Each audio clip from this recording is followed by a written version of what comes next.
क्या आपने कभी सोचा है एक ऐसी देवी जो माँ के गर्भ से नहीं बल्कि धरती से प्रकट हुई, वो कौन थी और क्यों आज भी उनकी पूजा भारत में होती है? आज जानिए जानकी नवमी की वो सच्ची और चमत्कारी कथा जो आपके जीवन में सुख और शांति ला सकती है। नमस्कार भक्तों, स्वागत है आपका सनातन दर्शन में। आज हम बात करेंगे पावन पर्व जानकी नवमी की, जो माता सीता के जन्म दिवस के रूप में मनाया जाता है। प्राचीन काल में मिथिला के राजा जनक बहुत धर्मात्मा थे। एक बार उनके राज्य में भयंकर सूखा। राजा जनक ने यज्ञ के लिए स्वयं खेत में हल चलाया। जैसे ही उन्होंने हल चलाया, धरती फटी और उसमें से एक दिव्य कन्या प्रकट। वह कोई साधारण बालिका नहीं थी, वो थी माता सीता। चूंकि ये धरती भूमि से प्रकट हुई थी, इसलिए उन्हें भूमिजा भी कहा जाता है। बचपन और शिव धनुष। माता सीता बचपन से ही अत्यंत तेजस्वी और दिव्य थी। एक दिन उन्होंने खेल खेल में भगवान शिव का भारी धनुष ये देख राजा जनक चकित रह गए और उन्होंने प्रण लिया, जो इस धनुष को तोड़ेगा उसी से सीता का ब्याह होगा। नंबर रखा गया। दुनिया भर के राजा आए, लेकिन कोई भी धनुष उठा न सका। तभी अयोध्या के राजकुमार श्री राम आए। उन्होंने सहज अपने गुरु को प्रणाम करके आज्ञा लेकर धनुष उठा कर तोड़ दिया। इसी प्रकार माता सीता और भगवान राम का विवाह हुआ। यह विवाह आदर्श प्रेम और धर्म का प्रतीक माना जाता है।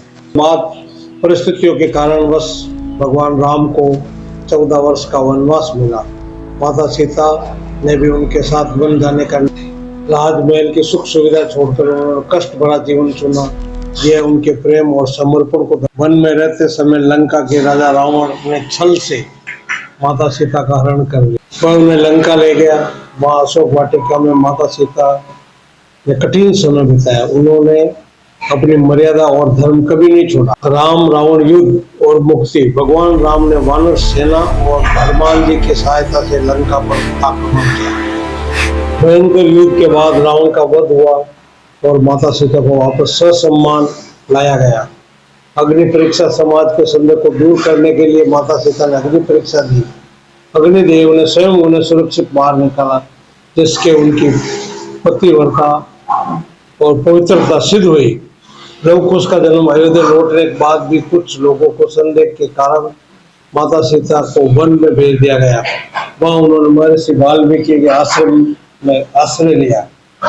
वहीं उन्होंने 2 पुत्र लव और कुश को जन्म दिया। धरती में विलीन होने की अंतिम लीला।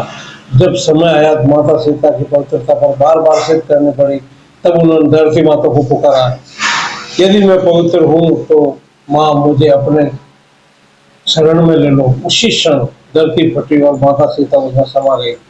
माता सीता से हमें क्या सीख मिलती है? त्याग और समर्पण, कठिन परिस्थितियों में धैर्य, सच्चाई और मर्यादाओं का पालन, नारी शक्ति और सम्मान, समापन। जय सिया राम। माता सीता केवल एक देवी नहीं, बल्कि धैर्य, प्रेम और शक्ति जीता जागता उदाहरण है। सनातन धर्म की जय।